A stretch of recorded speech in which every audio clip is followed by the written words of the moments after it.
Resources Board has an administrative rule to specifically avert having to go through the full legislative process for the making of a law.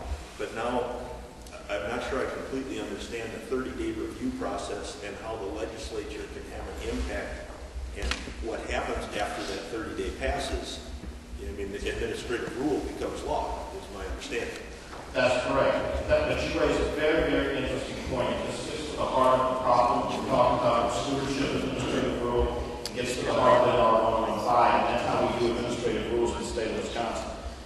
The shoreline management statutes direct the DNR to set up NR 115, and that's been since the 60s. So by statute, the DNR had to create a shoreline administrative rule, which, as I pointed out, once that rule passes, then it has the force and effect of law, which it does in all states. So the process is they write the rule, they're supposed to have public hearings, public listening sessions, and they do, and then they ignore those public listening sessions and go write their rule. And then they go to the Natural Resources Board, which are all hand-picked puppets, and the Natural Resources Board unanimously passes the administrative rule. Then it goes to the legislature. And what happens there is the legislature can temporarily stop the rule for 180 days if the Rules Committee or the Standing Committee of Jurisdiction, which in this case would be Natural Resources, votes to either recommend revisions or reject the rule.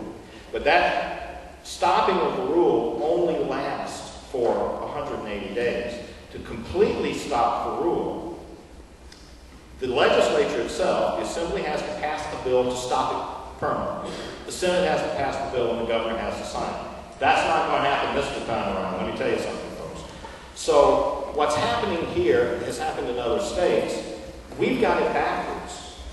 The bureaucrats are writing laws, and they make it very difficult in Wisconsin for the lawmakers to overturn the law, which is the administrative rule. In other states, the rule can be stopped very easily. Either the committee can stop the rule permanently, or in some states, 33% of lawmakers can sign saying that this is not the intent of the legislature, and it stops the rule.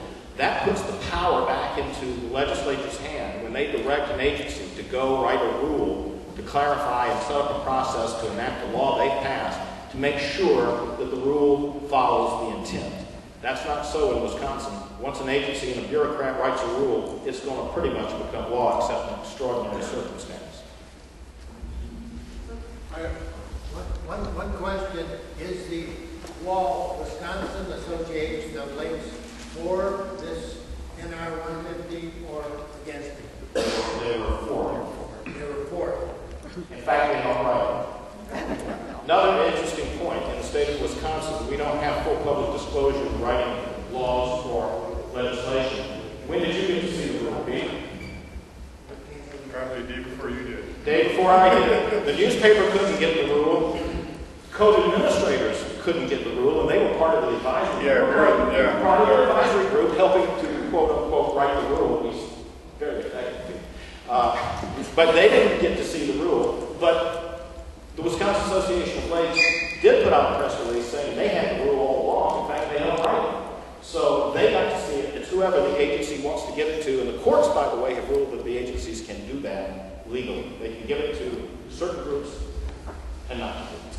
So that's where we are now. I have a question. There seems to be a group that's completely disenfranchised, and that's those of us who own property up here in this county on the lakes. They have made sizable investments and aren't residents of this state.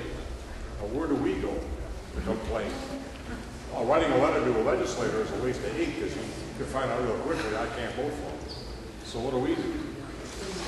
You join with us, because I tell you why, so far, the writing of our legislators is a waste of our ink too, and we are citizens of the state. So you join with us and become part of the movement. We'll all change. We all pay property tax. It's all of our land. That's right. You pay property taxes. Whether you live So here or not. That seems to be meaningless in the state of Wisconsin. it's Totally meaningless. Way in the back. Only And either of you guys comment as to if you have non-conforming property, what's the likelihood that you're going to hear title insurance or get title insurance in the case of a remortgage or an actual outright sell? And then number two is what would happen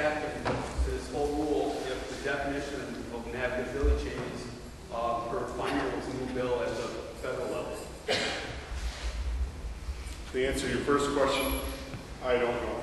To answer your second question, it would affect this map, and anything you see, it's hard to see what's right there, but where you see they have 300 feet within the rivers, all these machines